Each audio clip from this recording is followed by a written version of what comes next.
Okay, good afternoon, everyone. Welcome to the second day of the symposium, the cultural exchange between China and the West, remembering Marco Polo. Okay, now we are going to have the session called Social Innovation, and it's going to be chaired by Professor Felipe Barcaso. Professor Barcaso, please. Good afternoon. I'm from the University of St. Joseph. And today, as chair, a very interesting topic today. Since yesterday, we started with the Dominicans. Today, we'll have the Franciscans. So we have a very special presenter, Professor Jarosław Marek Duraj, Polish, and the Franciscan also that he's going to present is also from Poland. So the title of the topic is Bringing the East and the West, Benedictus, Polonus, and the Franciscan Expedition to the Mongol Empire. So much to talk about. So might as well welcome our speaker for today, Professor Jarosław Marek Duraj. Welcome. Good afternoon, ladies and gentlemen. It is my pleasure to present today's topic about Franciscan missionaries and to start this afternoon, second day conference about Marco Polo. I'm not Franciscan myself, and as yesterday we had Professor Ech somehow doing promoting Dominicans, I will, as a Jesuit, do exception. I will promote Franciscans today, even though we did not have always very romantic relationship in the past. So my presentation today is focused on the person of Benedictus Polonus and the Franciscan expedition to the Mongol Empire. Actually, I will be talking about two Franciscans because their journey, their expedition cannot be separated. And one person was already mentioned yesterday, Giovanni del Pian del Carpine, but the Polish one, Benedictus Polonus, was not mentioned at all. It exactly proves that that person is quite unknown, but his contribution, I think, maybe not very significant or extraordinary, but anyway important in the context of the overall mission. So this is my presentation today. I will reflect briefly on the origin, scope, and itinerary of the mission, the outcomes of the diplomatic legation, and the historical reports about the expedition. So Benedictus Polonus, as he used to call himself using Latin, lived between 1210 and 1260, but the dates are very uncertain, so we do not have exact dates of when he was born and when he lived, but what we know more or less is that he flourished between 1236, his activity was between 1236 and 1252. And then we start from the origin, scope, and itinerary of the mission. So here we see how extended the empire, Mongol Empire, was at that time, starting from 1207 until 90s of the 13th century. So the expansion started with the Grand Khan, Genghis Khan, and then especially thanks to his son and grandson, Mongols were able to reach Europe. So extension of the empire was basically from Korea, from Japan, from Korea up to Europe. Probably in the history of humankind, there was no greater empire, at least in the territory. So here you have the example, the map presenting the invasion of Mongols There were two places, especially when the invasion took place, and it was decisive moment for the expansion of the empire in Europe. There were two battles. One, the first invasion was to Poland, and the second to Hungary. So you have the place in the north, you have Legnica, Liegnitz in German. That was the decisive battle in 1241, and the decisive battle the same year was in Mohi in Hungary. Because of these two wars, Europeans, so to speak, allies lost, then the control of the Mongolians took place of this part of Europe. Anyway, something happened that day after these battles. Historians are not sure what actually happened, that after victory, they did not stay long. They returned to the center of empire, to the capital, because the speculation is that after the death of the Grand Khan, there was a battle between the descendants to who will inherit the position, the leadership. So various generals and the potential those who were about to inherit the throne, they returned to the empire, and actually Europe was not anymore intensively attacked, but the consequences remained.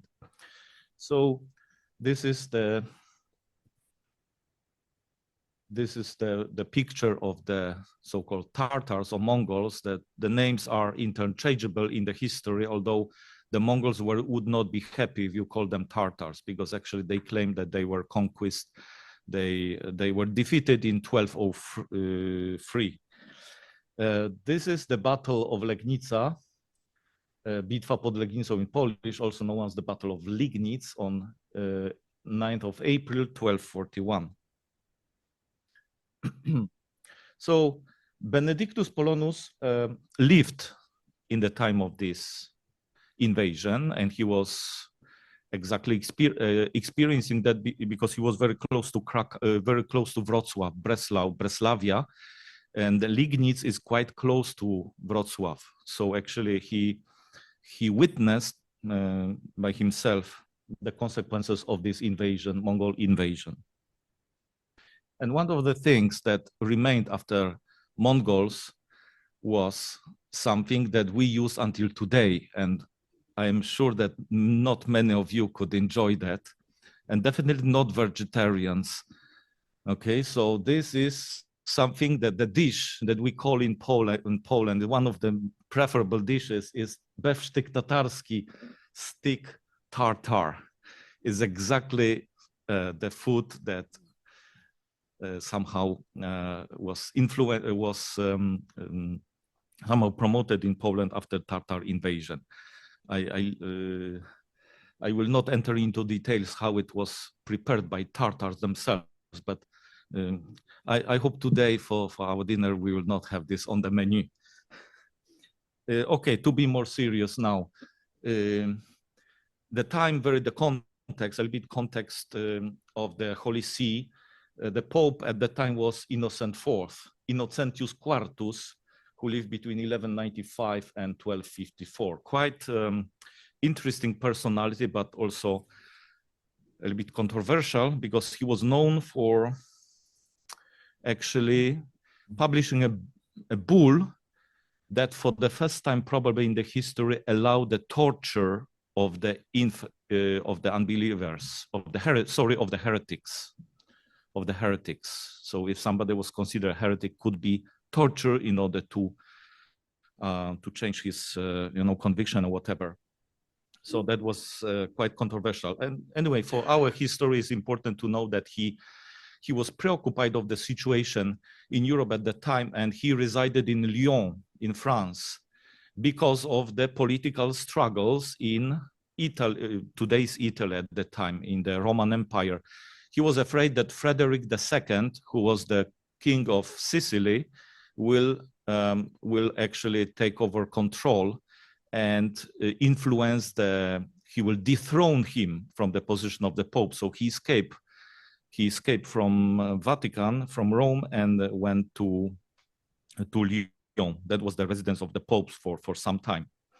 So his idea was to find a cure for Mongols' invasion, because there was a huge preoccupation also from his side for the Christian countries, when many Christians were killed during the invasion. So what he wanted to do is to find a remedium contra Tartaros.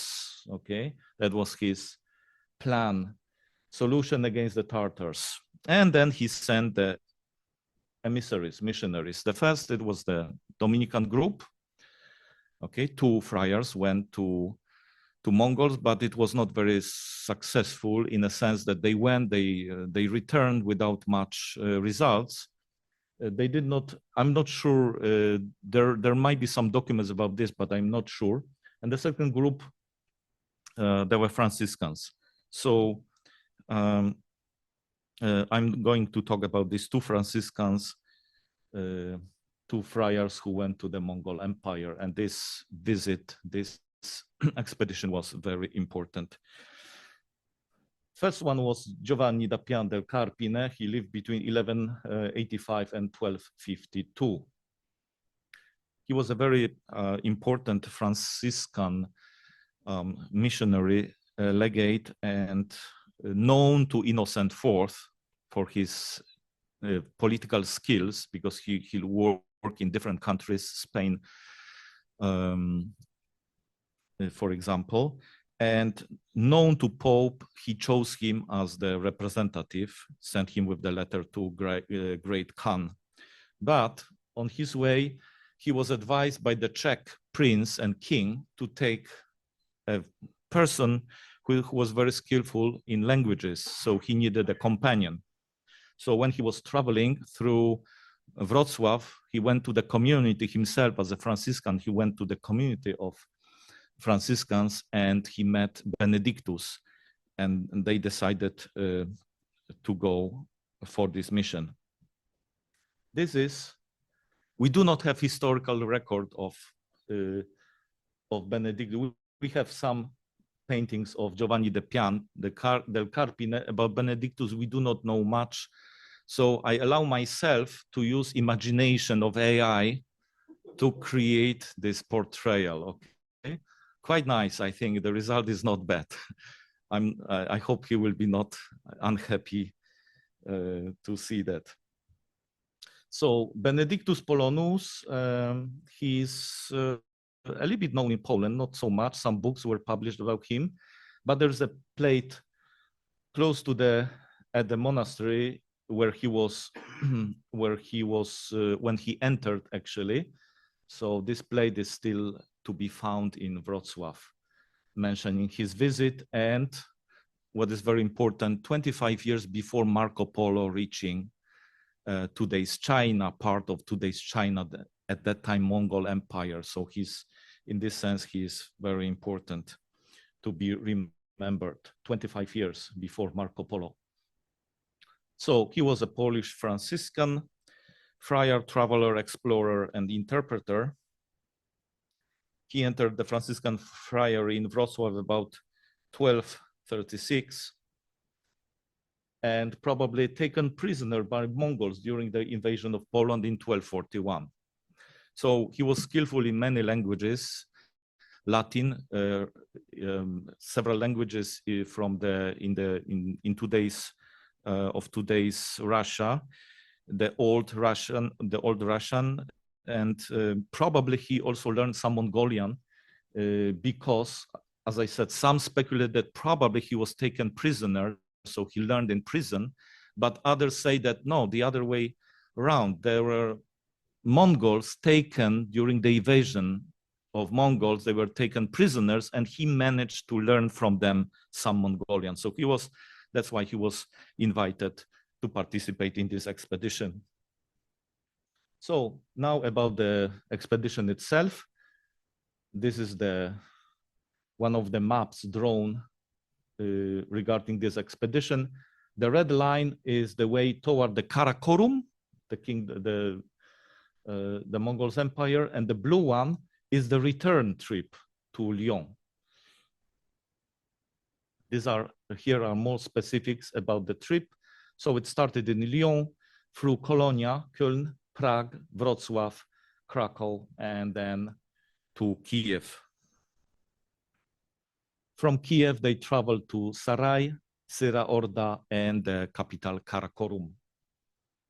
Here are more details of the trips until Karakorum, through today's Kazakhstan.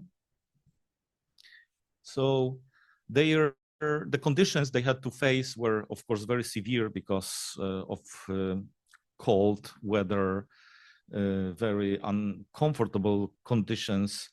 They met several generals on the way, and wherever they went, they had to bring a lot of gifts, because in order to get new horses for the trip and so on, you need to bring something. So they actually ran out of any gifts for the main Khan on the way. They were not able to bring substantial gifts to the great Khan when they reached Karakorum, but they managed to be quite well treated on their way, and they were provided with everything what was necessary for the trip. And then meeting the great Khan. Now, a little bit background about the Mongol Empire at that time. Ugedei Khan, he was the emperor, he was the great Khan between 1186 and 1241. And after his death, his son, Ogedei Khan was the son of Genghis Khan. So Guyuk Khan sat on the throne, and he reigned between 1206 and 1248. Reigned from 1246 to 1248. He lived between 1206 and 1248. Only basically 2 years, very short life. Some say that this was due to his problem with alcohol, and health issues, so he died quite early. So that battle for the throne started after him, and there was a lot of conflicts between those who wanted to sit on the throne to become the great Khans. This is the image of Guyuk Khan, the one whom Franciscan missionaries met. And this is the imperial passport, imperial seal that was used in the empire at that time. The statement says, "I am the emissary of the Khan. If you defy me, you die." Simple like that. So this is one of the images, of course, how to place the meeting before various stages to pass, to meet various generals, to be allowed to go on their way to Karakorum, and the meeting itself with the great Khan Guyuk of the Mongol Empire. So this is the question of diplomacy now, because the main purpose of the mission was diplomatic purpose.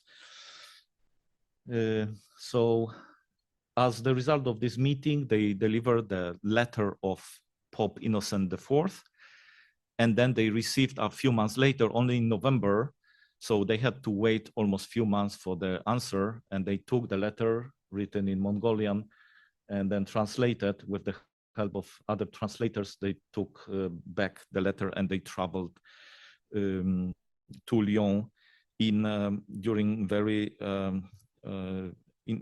uncomfortable conditions during the winter, so it was very, very difficult for them. Anyway, they managed, they survived, and they delivered the letter to the Pope. So now I would like to show you some excerpts of the letter, because this is very interesting example of diplomacy. The letter of innocence to the ruler and people of Tartars, brought to Guyuk Khan by John de Carpigny in 1245.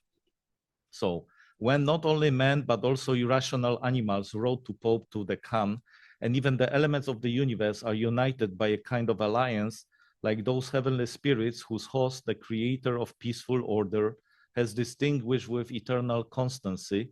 Therefore, it is not without reason that we are greatly surprised that you, as we have heard, having invaded many countries, both Christian and others, have devastated them with terrible destruction, and still, driven by same fury, do not cease to stretch out your genocidal hands toward farther regions, and breaking all the bonds of natural kinship, forgiving neither sex nor age, exterminate everyone with the sword without any distinction. And then in the letter from 1246 of Guyuk to Pope Innocent IV, he does not remain without proper response. In this letter, he uses the seal, the official seal of Guyuk Khan was this seal. And then he says the following: you yourself must come at the head of all your kings without exception to pledge to us your services and allegiance.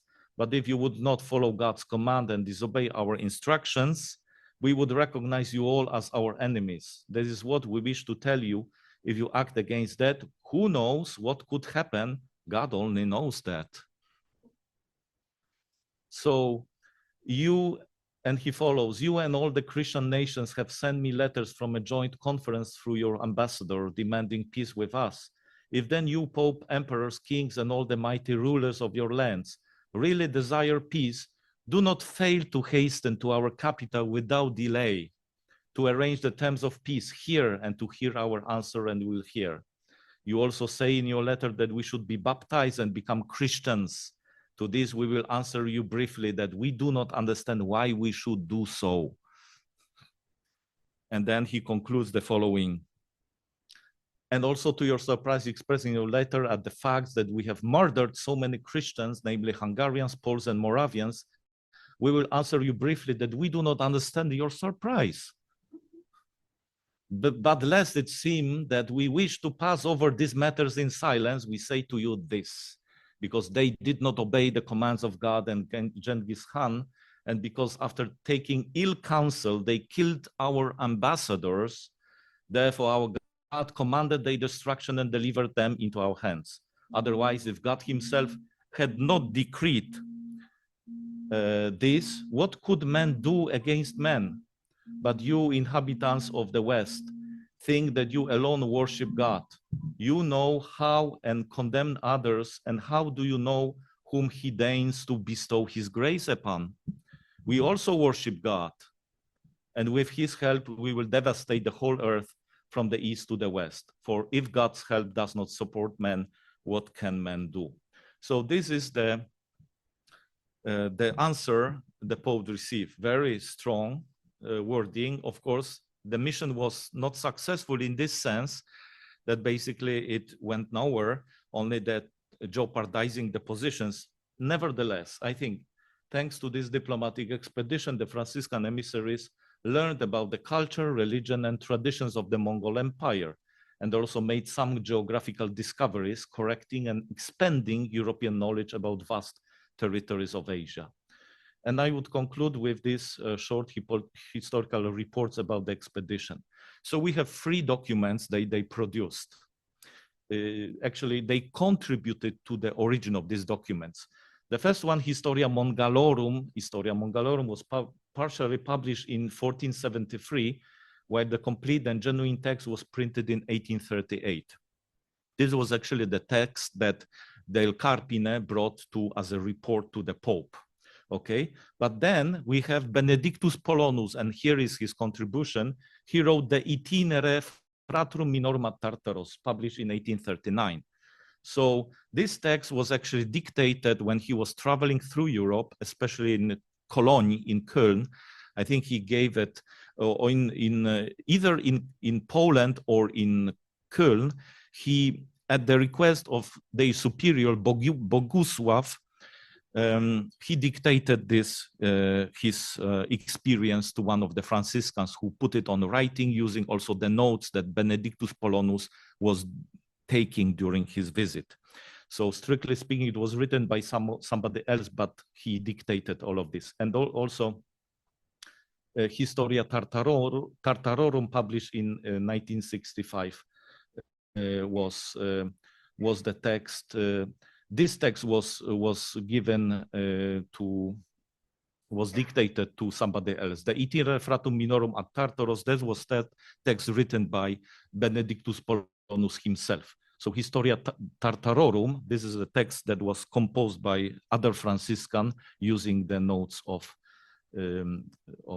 Benedictus. So these are the publications of this text, the story of the Mongols, whom we call the Tartars. So they use both terms. At that time it was replaceable, interchangeable.